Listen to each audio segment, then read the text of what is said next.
Hey everybody, I hope you can hear me. It's Debbie Levitt from Delta CX. Welcome to all of you low ego action heroes. Press superhero emoji now.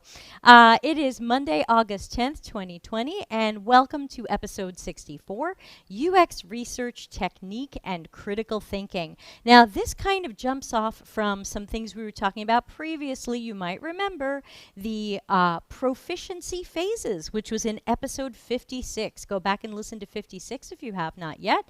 And we talked about how when people think UX work is easy to learn or easy to do, they're kind of living in the building blocks phase. Like, hey, I'm doing UX research if I just go ask customers a question.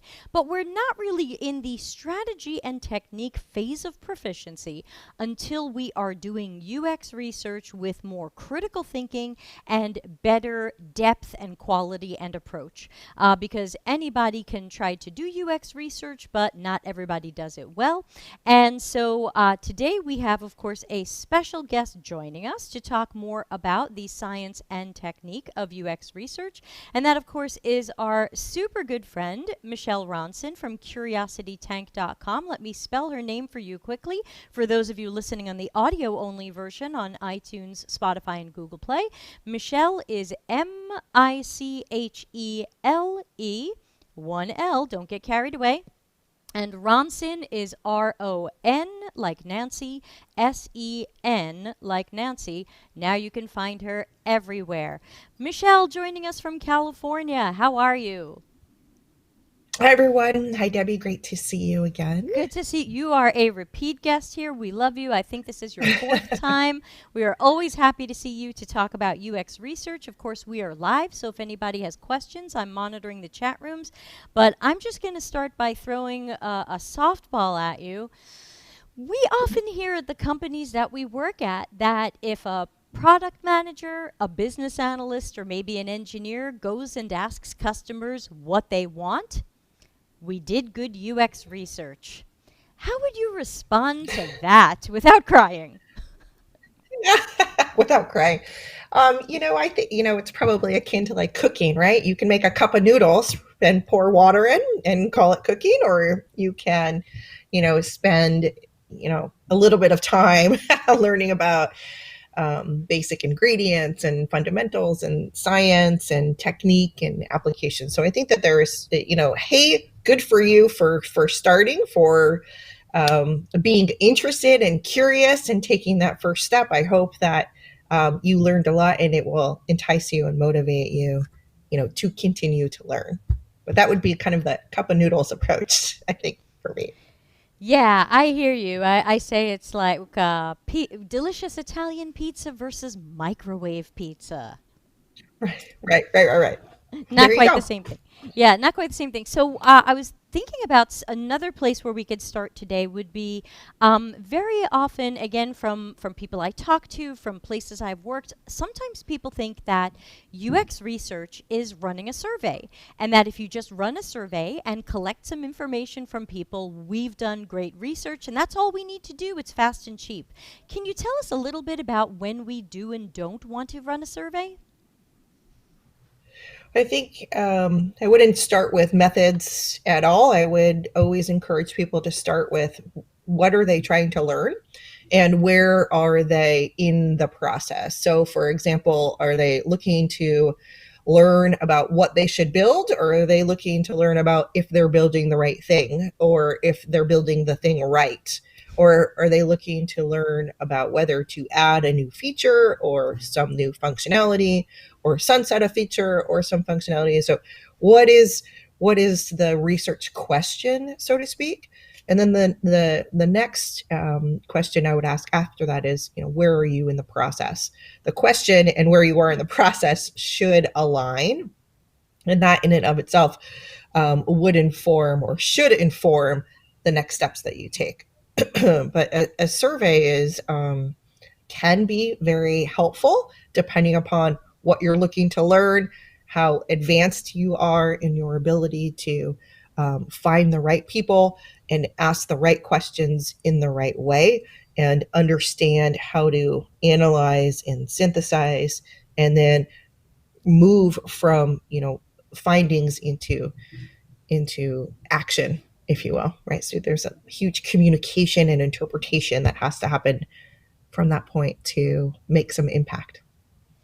Excellent. Thanks. Yeah, hope everybody has everyone critical thinking hats on today. Come on. I've got mine. Put on yours. Never take it off. I want one of those. I want one. You cannot get this. It is discontinued and impossible to find. The this is the couture. This was a from the couture line. This is the steampunk couture. I So totally want a whole line of that. I want to brand them Curiosity Tank. I Someone would put a Delta CX Mickey ears if I didn't think I'd get sued by the lovely folks at Disney. So maybe we can have like a unicorn horn or something. yeah. Oh no, no unicorns. We'll come up with another superhero capes. Superhero. Great. So we're also thinking about different types of questions that we might ask. I know when you and I were talking about what we might talk about today with respect to bringing more science and technique into our UX research practice. We talked about how it's really important to choose the right type. And so you're just talking about the right type of research for where you are and what you're trying to learn. If we're going into a little bit more granular thing, now we're thinking about maybe types of questions. What are some of the different types of questions, and how do people know when those are good? So there, we like to say that the magic formula, if you will, or asking the right people the right questions at the right time in the right way, right? In the right way and at the right time are synonymous. So there's different questions types. There's question types that get at certain things, and then there's different question approaches. So question types, you might have behavioral questions, attitudinal questions, preference questions. You might have questions about emotions or demographics. And then you might have open questions. We ask open questions to get at meaning and stories and context and really rich data. We ask closed-ended questions to confirm or affirm what we think we heard. We want those to be, those are more binary questions.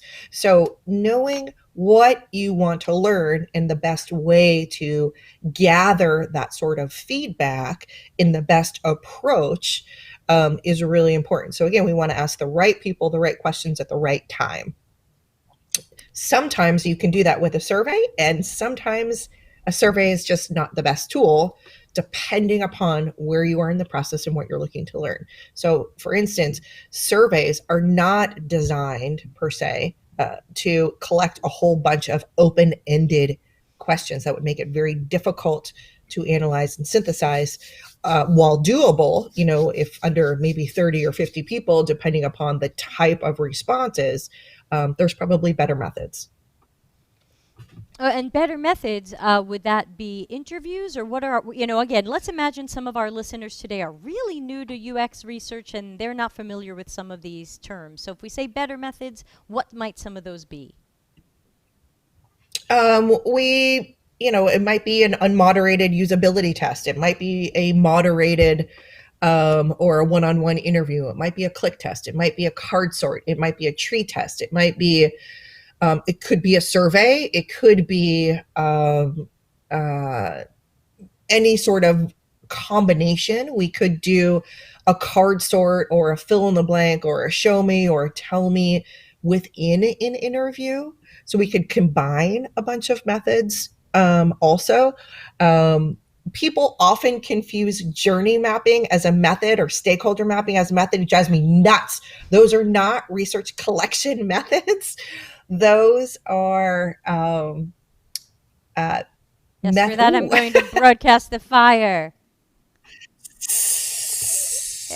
Okay. Don't drive Michelle nuts. Okay, so why does that? Tell us more. Why does that drive you nuts? So journey mapping is not a data collection method. A journey map or stakeholder map or any other kind of mapping technique either takes hypothetical information or information that has already been gathered and plots them in a visual way. You can use it as stimuli to ascertain how close or how far away you are to right size whatever your hypothesis is, but it is not used to collect information. We use other methods to collect the information, and then those are visual methods to plot information in ways that are easy to digest and understand. Okay, so when we hear people say, I'm going to get everybody into a workshop room and I'm going to collect everybody's assumptions about the customers and we're going to make a journey map, Mhm. that would set the fire. So, no, the collection is separate, Okay. right? So what it's not that person in that statement is collecting the information in a workshop format. Totally fine. Then they're going to plot it. Now, he or she might say, tell me the first thing you do when you make your peanut butter and jelly sandwich, write it on a post-it note, 12 people write it on a post-it note. Great. That's the collection. The plotting happens is not the data collection. It's just a separate phase, if Okay. you will.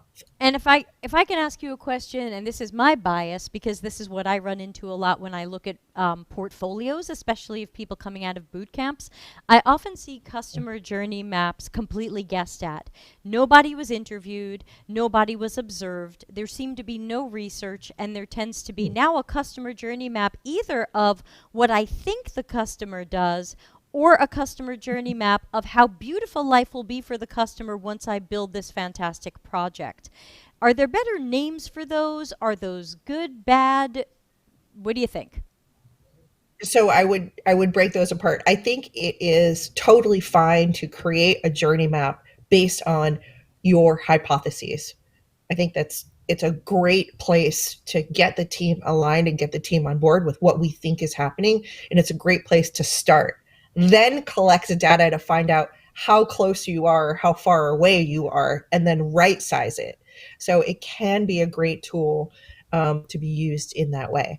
Now, in terms of a customer journey map to demonstrate like how great the experience will be, I wouldn't use that terminology in that way. It may be a map, but I would call that more of a vision map or a Okay. visioning exercise, which is different. And I would encourage people to keep that at a very high level and be open to iterating on it. Because while that might be the end goal, 100 things are going to happen between now and then that will change that, and being open to how that evolves is really important. Great, thank you. Also, thinking about some of the portfolios I've seen, and I apologize if this is too complex a question, you can pass on it or drown your sorrows in morning coffee. Can I But call a friend? yes, right, exactly. Help! Don Norman. One thing that I sometimes struggle with when I'm mentoring juniors and when I'm looking at portfolios is um, where I feel like some people are lacking a little some self-awareness about maybe being a little bit more confident about their maps or about their research than maybe they should be. You know, sometimes I see people talk about research they've done for a school project, and it was, I asked two people, I interviewed two people, and one of them was my mom, and they loved my idea, so, let's build it. What are some things that people can do to kind of check for their own egos or check how do you Mm. how do you find that self-awareness? I mean, that's a larger question. How do you find self-awareness? Tune in this week for Self-Help Week on Delta CX. That's a really good question. I have often wanted to develop an assessment that helps people understand where they are on the scale of knowledge acquisition or skill proficiency. And I think that it really varies depending upon where you're coming from. So, from a research standpoint, if you're coming from an academic research um, instance, you have innate skills in that you already know how to ask a good question. You're familiar with the concept of bias. However, when you're transitioning into industry, you may not know much about productivity or how we communicate differently in industry or how we measure success, or it may be the speed in which we work is much faster, and that may be a little bit more uncomfortable. um, on the other side, I think you're skill acquisition is very different if you're coming from, say, an engineering background or a product management background, where you understand the industry and the pace, but you may not understand the nuances of asking important questions or asking the right questions in the right way or how to recruit. So I think it's a really complex question that's dependent upon where you're coming from. Um, and I think that the scales of this assessment model, I picture it more to be like an abacus. But in all instances, I think there's probably a leveling, so to speak, in which you need to be able to formulate great questions, and you need to be able to think critically about how to get answers to those questions and create a plan. The plan is the most critical part of the entire process, and the inclusivity and the collaboration in building that plan is also a very key indicator um, of proficiency and success, and even just conceptual awareness and understanding. So to go back to your original question about how do you check yourself or check your, what was the original question? How do you, your self-awareness, something about that. Yeah, how Um, can you be more self-aware about room for growth in your UX research practice? so I would, the first question I would probably ask myself is like, how inclusive and collaborative are you or have you been? Right, and then this way, how detailed are you and what sort of structure do you have in place around your planning?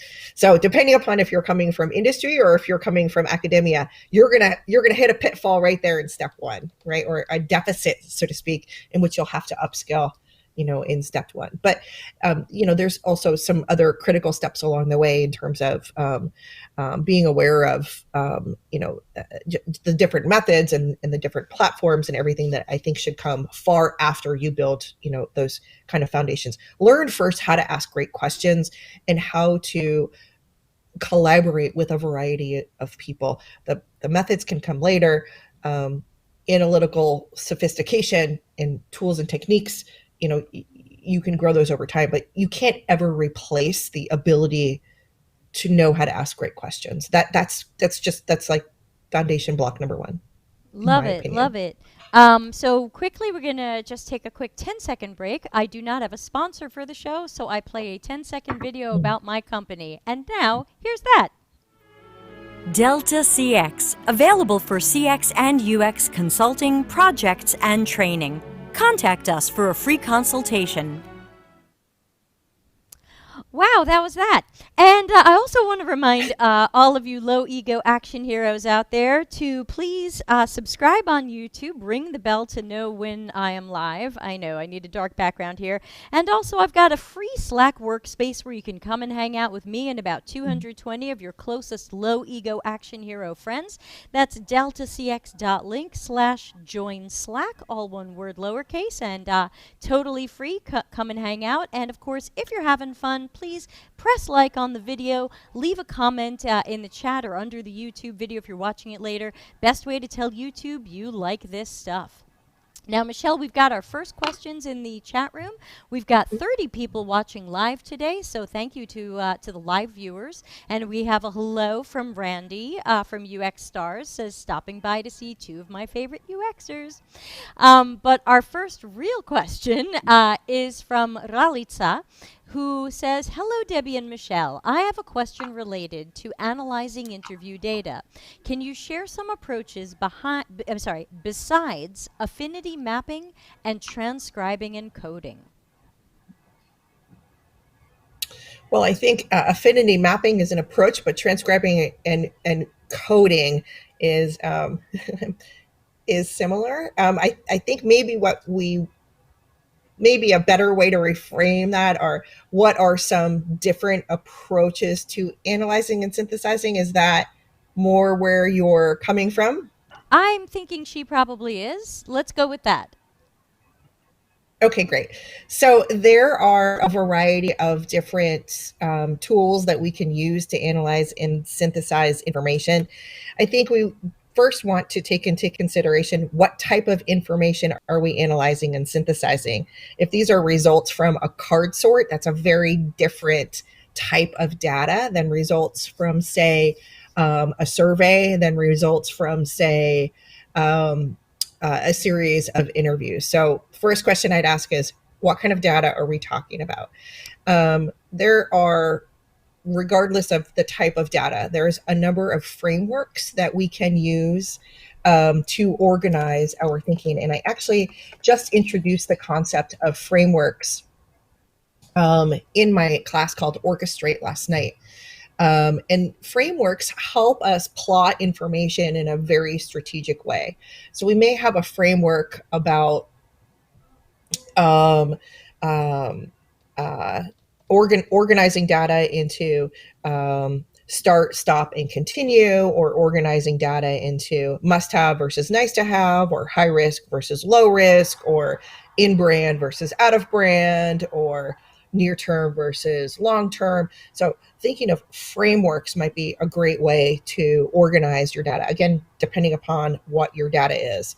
Another would be a thematic analysis, in which we are looking for themes and, to your point earlier, coding them, but we can do that in a way that doesn't involve affinity mapping, right? Affinity mapping is one approach, but there's other approaches to thematic analysis. And there's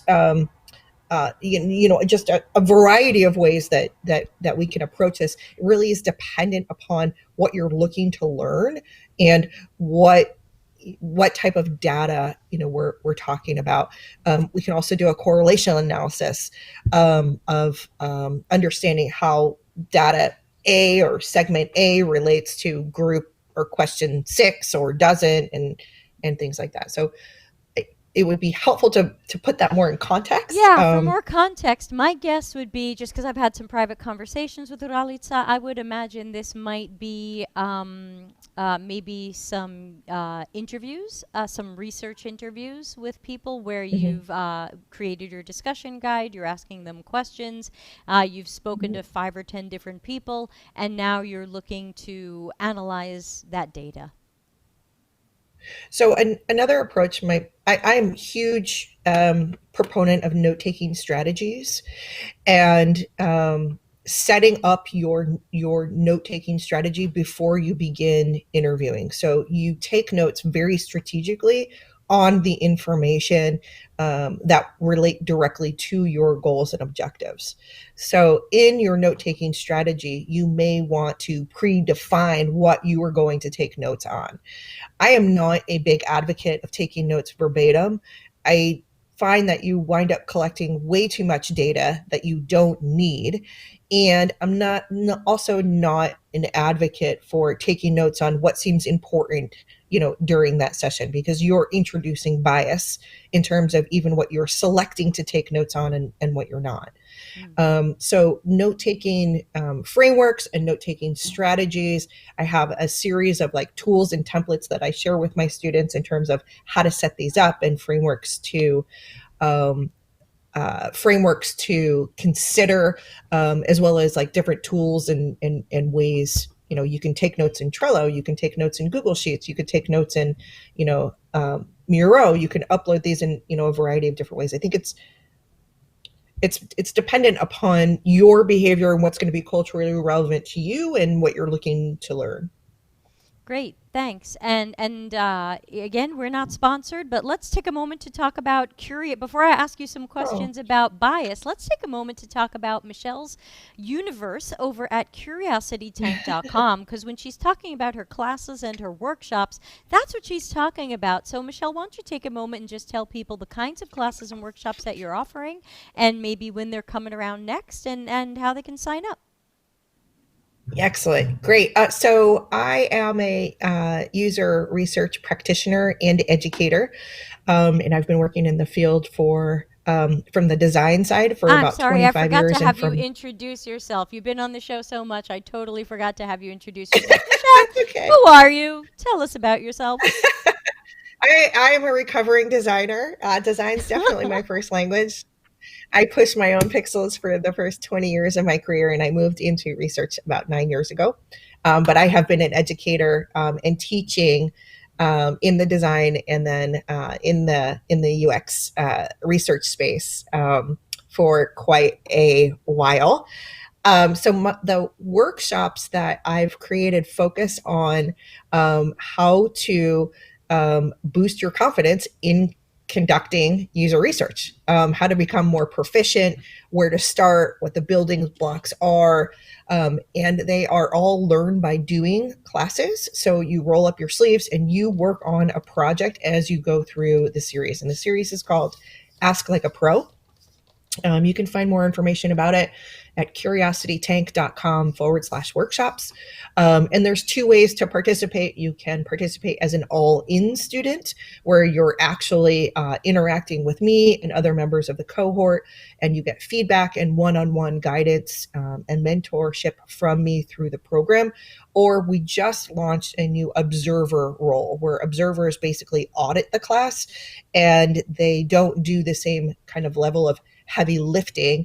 And they also don't have that one on one attention from me or get feedback from other students, but it's a lot less expensive to participate in that way. Okay, great. Thank you. So everybody sign up for that.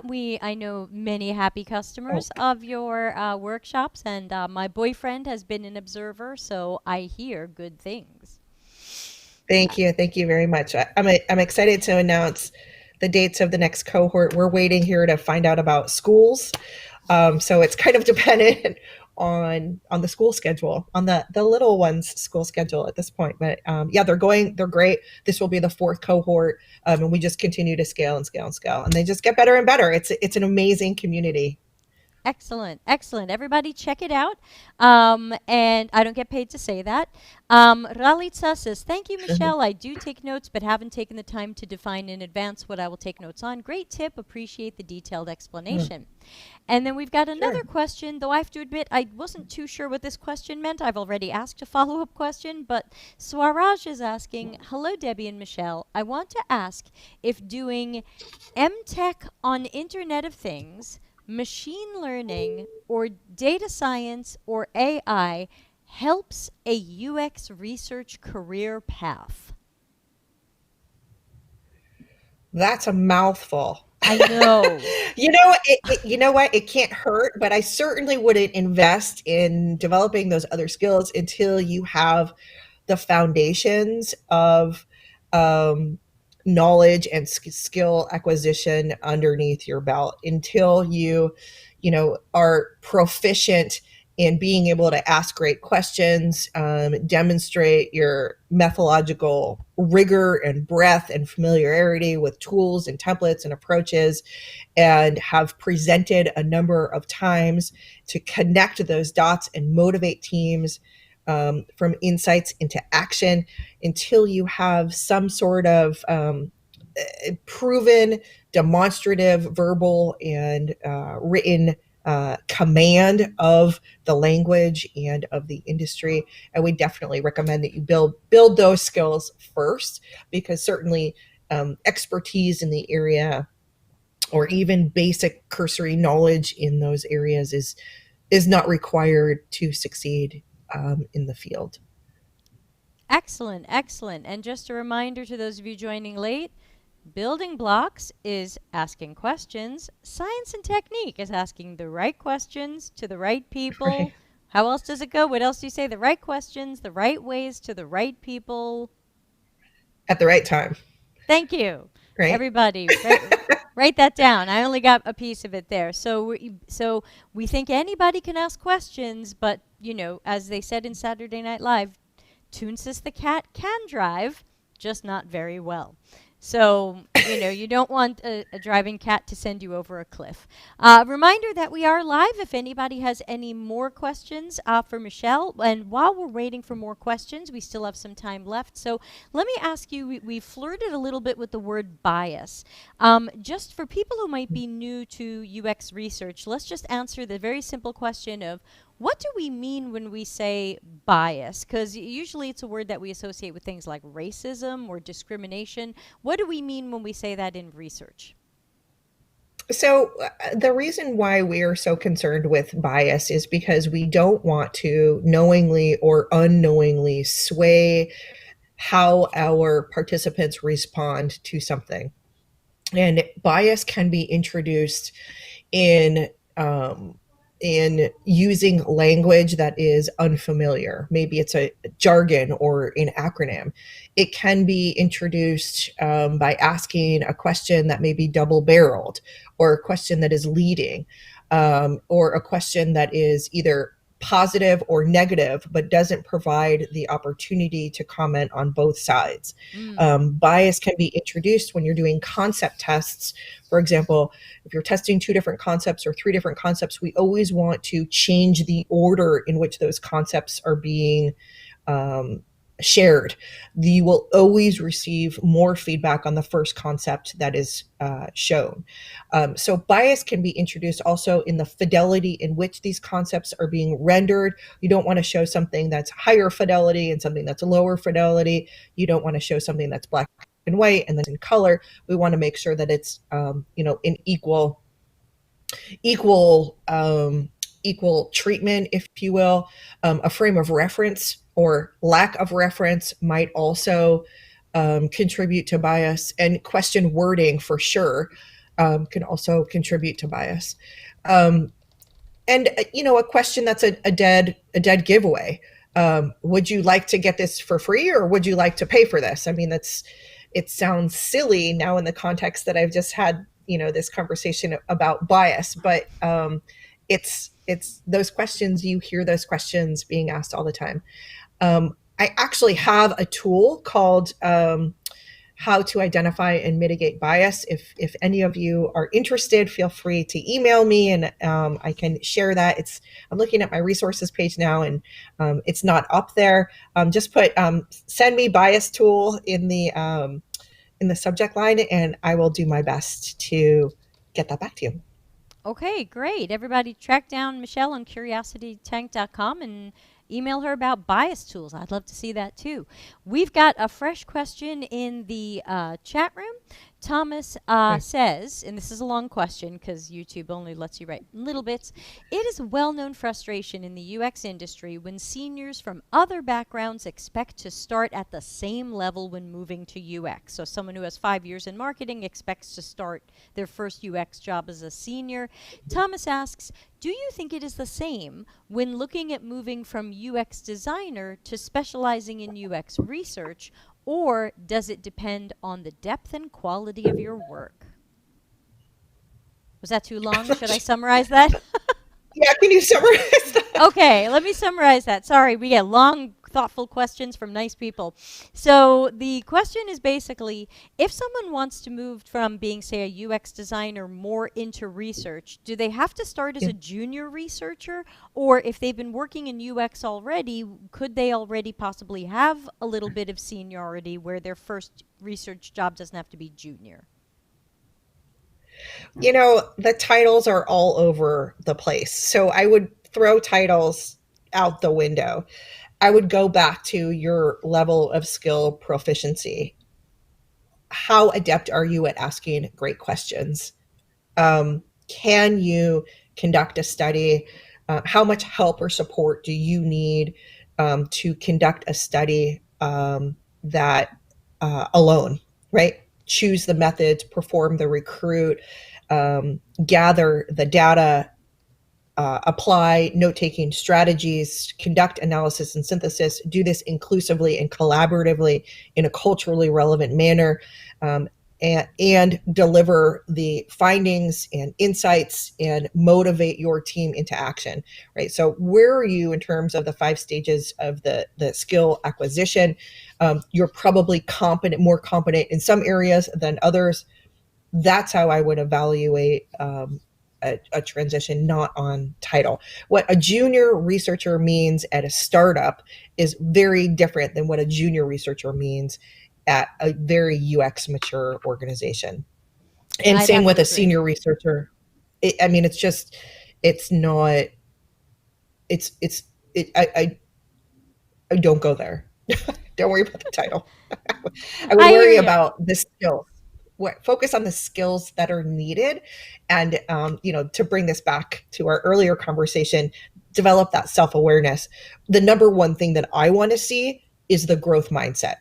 I want to see your self-awareness and saying, i'm i'm I'm confident in doing this, but I'm not sure how proficient I am, or I haven't had a chance to explore this, but I'd very much like to, and here's why. So I want to see that growth mindset. I want to understand how you think, and I want to understand why you think that way. That's far more important to me, than any title. Excellent. And Thomas says, great answer. Thank you. Because luckily, the YouTube people are about 20 seconds behind. The LinkedIn people are about 3 minutes behind. But we do have a question from LinkedIn. They'll hear this in 3 minutes. And Hadi says here, and she says, is there a process to do critical thinking? How do we practice more critical thinking? That's a great question. I should write about that.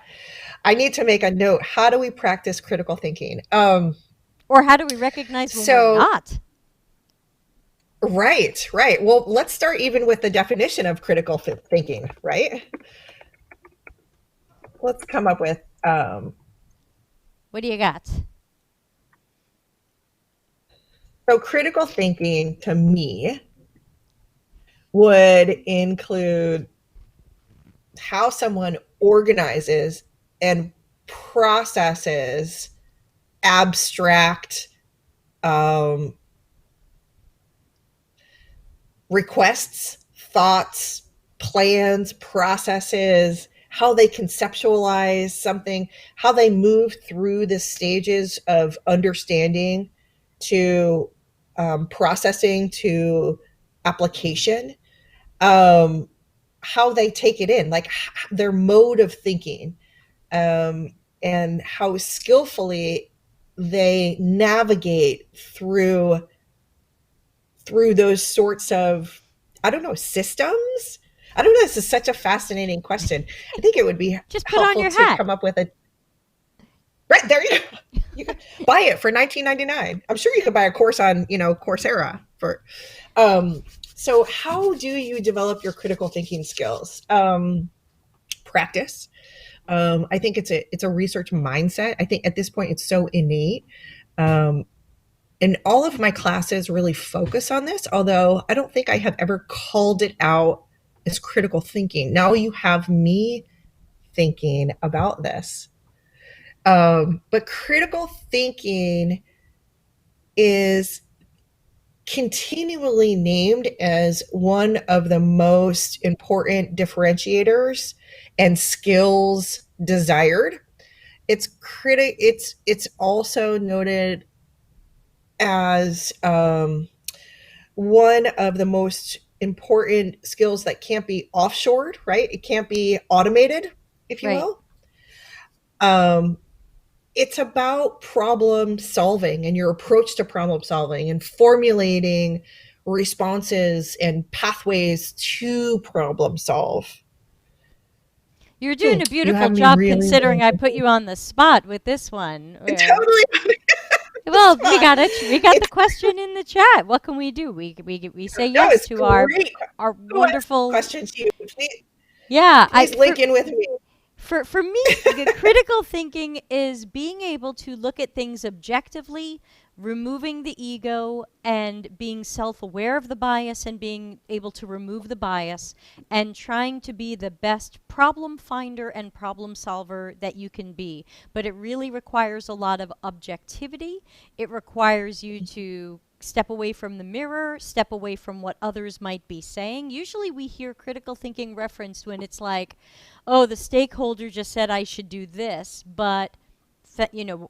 don't say it, but thanks to my critical thinking, I get the feeling this is not the direction to go in. And so I think it's an objective approach that hopefully removes ego and bias and tries to just look at the core of what's going on. Back to you, Michelle.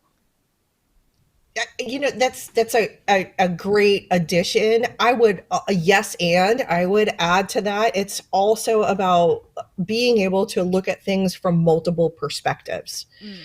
So, sometimes, my students have a chance to kind of purchase more time, one-on-one time with me, and sometimes I coach them through the interview process. And I was working with a student who's going through the interview process at Google, which is an extremely rigorous process.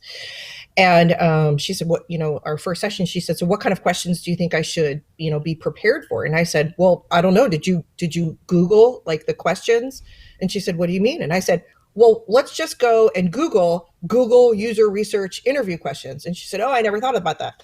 So then, like in 2 seconds, it was Google user research interview questions, Microsoft user research interview questions, Amazon user. So it's about, thinking about things, from multiple perspectives too.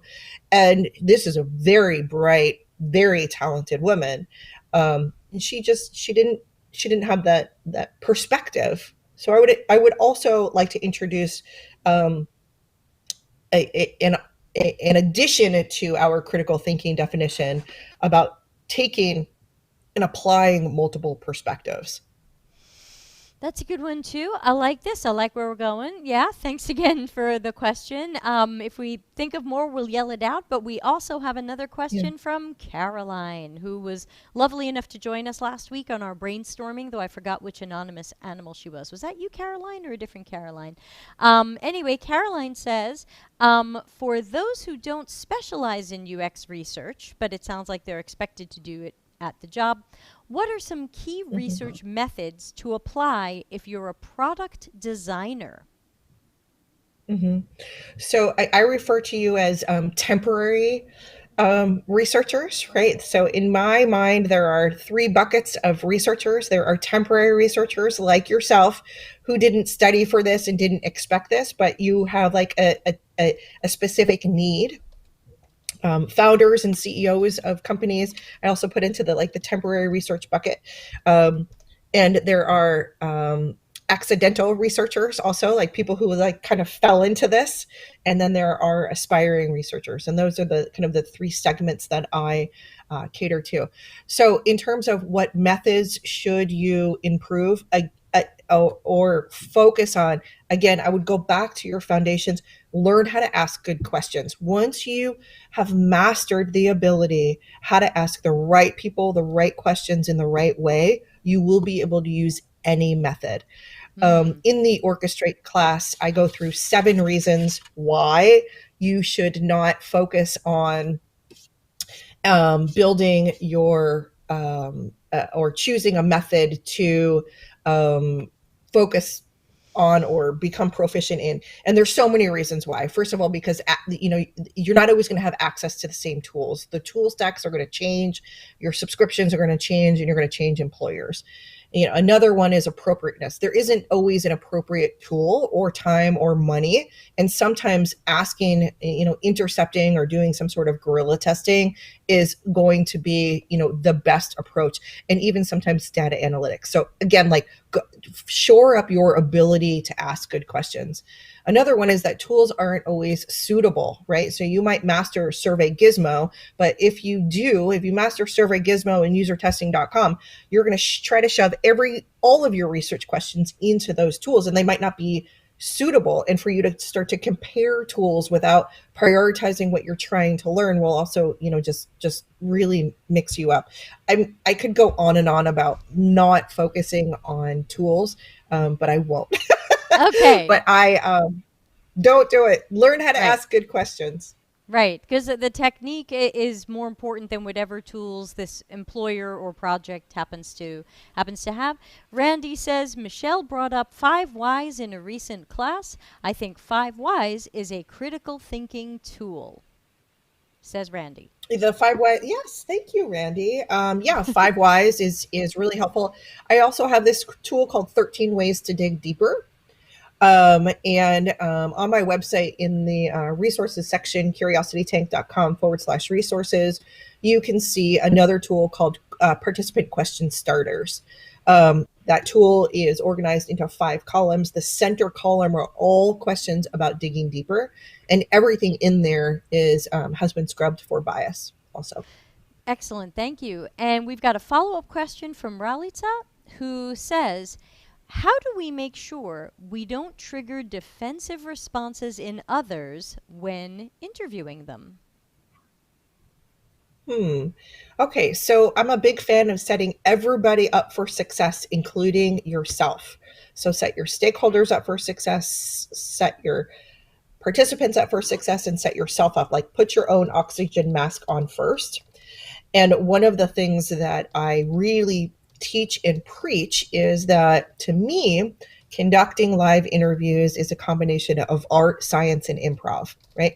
When you are in that live setting, you are on stage, you're in a character, right? And if you think about it like acting, you want to give yourself time to prepare. So never schedule sessions back to back, right? You need time to prepare and to get into that mindset. And setting that is key for setting yourself up for success. I also really encourage you to learn as much about your participant in advance as possible and compile what I refer to as participant dossiers. These are their responses to the screener. These are important information that you might have from their relationship with your company or your organization. Maybe you want to check out their background on LinkedIn or social media, whatever is going to be relevant for you to get a grasp of who this person is and something about their attitudes and behaviors towards your product or service. Now, when you begin from your very first interaction with them, you are a de facto brand ambassador. You want to make sure that it is professional. You want to make sure that you're setting the right expectation in terms of what you're looking to learn about at a broad level and continue to deliver on that clearly and crisply. And again, when you're beginning that session, one of the things I like to, I mean, I could spew off my intro, out of my hat by now. Um, but you want to set the stage for them that there are no right or wrong answers. You're looking to learn from them. They are the expert on how they think or feel about XYZ. You're gathering information from a variety of people so that you can learn. And you really encourage them to be candid. One of the things that I like to say also is I did not design anything that you will see today. In fact, the more candid you will be, the you can be with me today, the easier my job will be to do. You cannot hurt my feelings. So you want to really set them up for success. That's in the whole like kickoff and building rapport phase. And then you're going to demonstrate, how well they're doing and how helpful the information is and with your body language and with visual cues. And you have, 30, 45, 60, 90 minutes, however long your session is, to bond, connect, get the information and make them feel good, express your gratitude and get out. Use your time wisely. Another thing I like to recommend to people who are doing interviews remotely or in person or observational studies, and some people need to practice this, is really watching some of your facial expressions and you're talking about your body language, and I wanted to add to that facial expressions because I grew up in the Mm-hmm. suburbs of New York City where, I mean, endless disdain is communicated with facial expressions.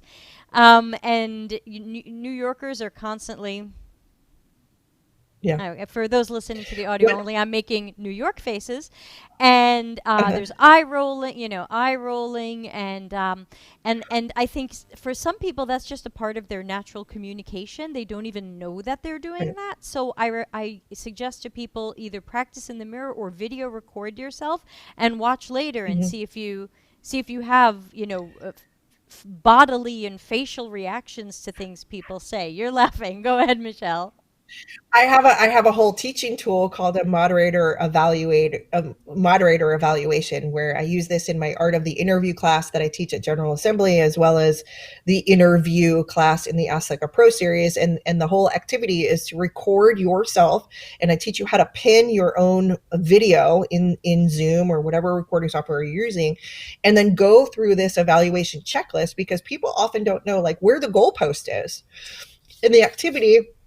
You record the interview and then you go through this evaluation checklist, which includes both tactical components and more subjective components, and evaluate how well you performed during this interview in like 20 different areas, and then go through it again, only listening to the audio.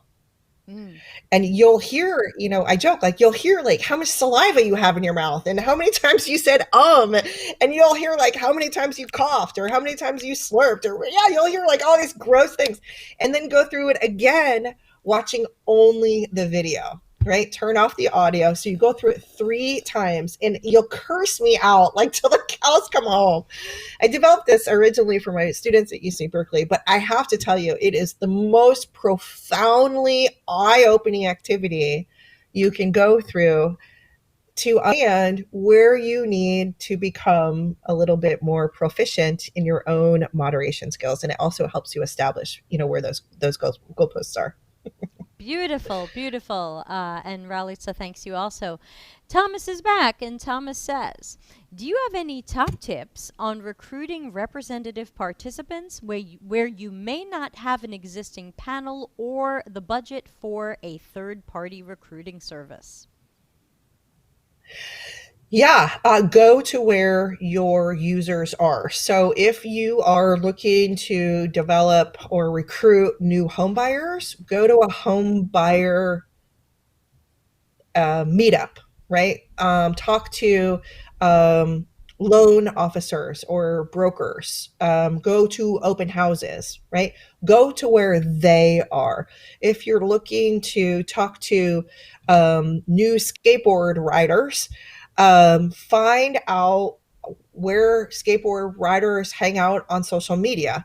Find out where skateboard shops are. Find out where skateboard classes are being taught. Find out who repairs skateboards. Like get into the community and meet them where they are.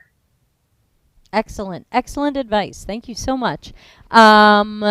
That was Ralitza said she's also curious if you have any tips for making sure that stakeholders don't get defensive. I guess perhaps, I don't know if it's when you're interviewing Mhm. stakeholders or when you are presenting them with your findings. So I Zing! am an extremely collaborative and inclusive person by nature, but I have become even more so as I have developed my own user research practice. Um, the biggest indicator of whether a study will be successful for me in my practice or not is how involved my stakeholders are in the process, and I go out of my way to establish my role in what I refer to as my ecosystem when I'm beginning a new project or working with a new team or a new client.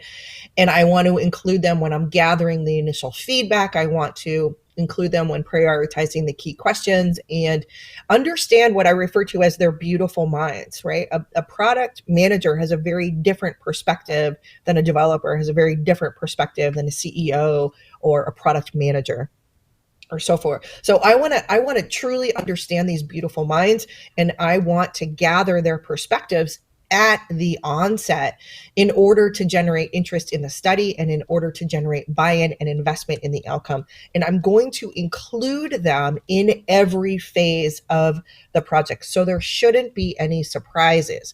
If there are surprises at the end, I can guarantee you they weren't included in the process all along. By including them, and they don't have to sit in on every session or anything like that, but I'm going to share with them updates. I'm going to share with them when things pivot and when things change. I'm going to share with them how and build the plan to make sure that the research goals tie to the team's KPIs or OKRs or whatever, because I know that inclusivity will not only help them marinate the information as I'm moving through the research process, but it will help them connect the dots, and they themselves will start socializing the learnings themselves. And by sharing all of these updates, they will increase their engagement. They will start to connect the dots. So when it comes time to moving from insights into action, they've already heard so much of this, it's not new. This goes back to my set everybody else up for success. Put your own oxygen mask on first, because at the end of the day, you're the researcher, you're responsible for delivering. But this is absolutely positively a team sport. Beautiful, Definitely. beautiful. So we've got just a few more minutes. We'll see if any last questions come in. While we wait for that, I want to remind everybody what else is going on this YouTube channel for the next few days. Tomorrow, as always, as it's Tuesday, will be office hours Ask Me Anything. That happens at 6:30 p.m. Italy time, as everything else does, so please translate for where you are. Also, note this week is Self-Help Week. So Wednesday, we've got another favorite guest, Dr. Seth Finkel, coming back, and he's going to be doing recognizing gaslighting and being set up to fail at work. He's a Oh, psychologist, and he's been on our show many times. And of course, if you can't make it, remember these are all archived on the YouTube channel and then go out on the next day as audio only podcasts. Just search your podcast world for Delta CX. And Thursday will be how to improve your resilience. That's with Dr. Ruth Diaz, who has a whole model around resilience. And so we'll be meeting her for the first time and talking about what the heck is resilience and how do we get better at it? Because I think it's really important for UX work. We are sometimes at the center of some conflict and we need to know how to be more resilient. So that's the show program for this week on the Delta CX YouTube channel. I asked everybody if there's any last questions, and I haven't seen any yet. So just in case it's time to wrap up, Michele, tell everybody again where and how they can find you on the interwebs. thank you very much. CuriosityTank.com is my company's website. You can learn more about my consulting practice there and the classes and the education. I have a great newsletter called Fuel Your Curiosity. I Feel free subscribe to it sign and up I for that. actually read it. Thank you. I don't write that often. I write about monthly, but it's chock full. It's good, and I'm pretty active on LinkedIn. Although I'm very behind right now. Michele Ronsen, 1LEN. Please follow me there. And again, if you'd like the bias worksheet or any of the other worksheets that I mentioned in this podcast, feel free to send me an email. Not all of them are public or on my website. My email address is michele@curiositytank.com. Fantastic. Well, we don't have any other last questions from anybody, but thank you for a fantastic roller coaster ride today with some surprises. And thanks for helping all of these people interested in more and better UX research and giving them some things, some ideas for technique and science and critical thinking. I think there were a lot of terms you threw out there that everybody should go Google, learn more about all of these different techniques and approaches. Take Michele's class if you can spare the time. And I guess on that note, we will wind down for today. I hope to see everybody else throughout the week on future broadcasts. And don't forget, low action heroes, give me a superhero emoji in the chat. Thanks, everybody, and see you soon. Thanks, Thank you Michele. so much. Bye. Thanks for watching. Delta CX is available for consulting and projects related to CX and UX strategy, leadership, training, problem finding, problem solving, and innovation. Learn more at deltacx.com.